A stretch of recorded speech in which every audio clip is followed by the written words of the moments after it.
Wanneer die tekkie die teer tref, is dit net nog 'n dag, tot dit nie meer is nie. Jy weet, ons gesels baie graag oor ons lewens, oor ons planne, oor ons drome, maar ons gesels betreklik min oor wat gebeur die dag as iemand sterf. Dus dan, wanneer die families soms met 'n skok besef, dis baie werk.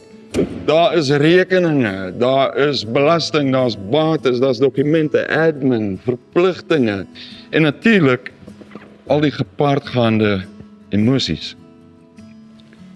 By eksekuteurs is dit presies wat hulle heel eerste doen, boedeladministrasie.